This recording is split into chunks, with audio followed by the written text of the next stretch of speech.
नगर मनमाड राष्ट्रीय महामार्गावरील येवला नाका परिसरात रस्त्याच्या मध्यभागी नव्याने बसवण्यात आलेल्या डिव्हायडरच्या सुरुवातीला रिफ्लेक्टर न बसवल्यामुळे वाहन चालकांना अपघाताचा धोका निर्माण झाला आहे. रात्रीच्या वेळी प्रकाश अपुरा असल्याने आणि रिफ्लेक्टर नसल्याने वाहन चालकांना डिव्हायडर दिसत नाही. परिणामी अनेकदा वाहनं थेट त्या डिव्हायडरवर आदळत आहेत. अलीकडेच एका मारुती व्हॅनने या ठिकाणी असलेल्या डिव्हायडरवर धडक मारली होती. सुदैवाने कोणतीही जीवितहानी झाली नाही, मात्र वाहनाचे मोठे नुकसान झाले. याआधी देखील या ठिकाणी अनेक अपघात घडले असून नागरिकांनी अनेकदा संबंधित अधिकाऱ्यांचे लक्ष वेधले आहे, परंतु अद्याप कोणतीही ठोस उपाययोजना करण्यात आलेली नाही. या निष्क्रियतेचा निषेध करण्यासाठी सोमवार दिनांक 27 ऑक्टोबर 2025 रोजी समाजसेवक अनिल गायकवाड आणि विनय भगत यांनी आज एक वेगळाच मार्ग निवडला. त्यांनी स्वतःच मानवी रिफ्लेक्टर बनवून त्या डिव्हायडरवर उभे राहत प्रतिकात्मक आंदोलन केले. या ठिकाणी अपुऱ्या सुरक्षा व्यवस्थेमुळे नागरिकांचे जीव धोक्यात आले आहेत. महामार्ग विभागाने तातडीने या ठिकाणी रिफ्लेक्टर बसवावेत, अन्यथा आम्हाला तीव्र स्वरूपाचे आंदोलन करावे लागेल, असा इशारा समाजसेवक गायकवाड व भगत यांनी दिला. संवाद महाराष्ट्रासाठी रवी वाघडकर, कोपरगाव. आता 2 दिवसापूर्वी ह्या रोडनी एक मारुती व्हॅन चालली होती. तर त्या मारुती व्हॅन त्या गाडीमध्ये त्यांची फॅमिली होती, लहान मुलं होते, 2 नवरा बायको होते. ती गाडी इकूनची अशी आली ना ती डायरेक्ट ह्या डिव्हायडरवर चढली. याचं कारण असं का इथं काहीच नव्हतं. त्याकरता ह्या राष्ट्रीय महामार्गाचा ह्या अधिकाऱ्यांचा ह्या ठिकाणी आम्ही जाहीर निषेध करीत आहोत.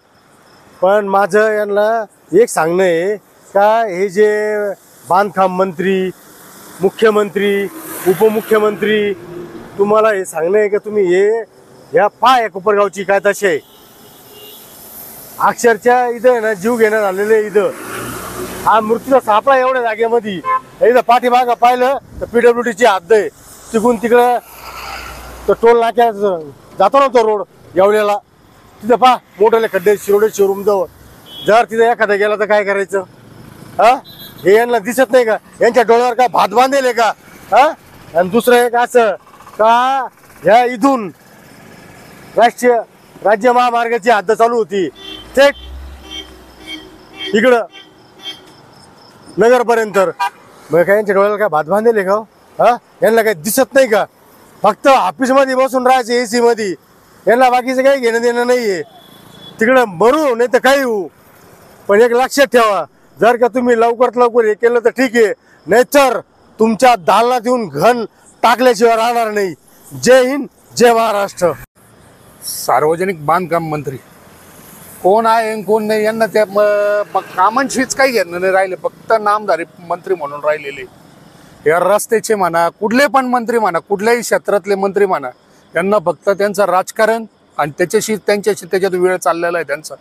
या महामार्गावर हा डिवायडर आहे, इथं कमीत कमी पाठी लागती. माझं म्हणणं आहे कोपरगावची हद्द जर चालू झालेली आहे, तिथून PWDची हद्द तिथं संपत्ती, नॅशनल हायवेची हद्द चालू झालेली. मग कमीत कमी ना तुम्ही ते त्रिकोण एवढे मोठमोठे कोटीचे ठेके देत आहे. मग त्याच्यामध्ये तुम्हाला एक रेडियमचा कटरचा बोर्ड लावता येत नाही का? इथं आम्ही कोपरगावच्या नगरपालिकेला निवेदन दिलेलं आहे, यांना सगळ्याला निवेदन दिलेलं आहे. आम्ही वारंवार कोपरगाव शहरात सिग्नलची मागणी करतोय. कमीत कमी हे लाल पिवळे दिवे तरी इथं लावा. तर कमीत कमी त्याच्यामुळे आहे ना, हे दिव्यामुळे तरी त्या गाड्यावाल्याला दिसेल. हे पुढं पहा तुम्ही, या साईडला डायरेक्ट भला मोठा खड्डा आहे. म्हणजे जर लहान गाडी असेल, म्हणजे 4 व्हीलर जर लहान गाडी असेल, त्याच्या फॅमिली असेल, तर पाऊस जर झाला तर त्याच्या पाणी जर असलं तर ते चाक जर बसलं तर डायरेक्ट पलटीचे चान्सेस आहे. गाड्या डायरेक्ट त्या डिवायडरवर मध्ये सेंटरला चढतात. मागं स्विफ्ट गेली, काल परवा दिवशी ओमनी गेली. रोज काही ना काही चालू आहे. हा, हे अधिकारी करते काय? आमचं सरळ एकच प्रशासनाला एकच सांगणे, तुम्ही जसे मोठमोठे फलक लावलेले आहे ना कोटीचे रुपयांचे, त्याच्यातला एक छोटासा कोटीचा एक काहीतरी हजाराचा बोर्ड येईल इथं. एवढा बोर्ड इथं लावा आणि कोपरगावच्या त्या येणाऱ्या नागरिकांची, म्हणजे कमीत कमी कोपरगावच्या लोकांना तळतळाट नाही लागावा, याची एवढीच आमची मागणी. आणि नाहीतर हे जर नाही झालं तर अण्णांचा गण हा त्या टेबलावर पडल्याशिवाय राहणार नाही.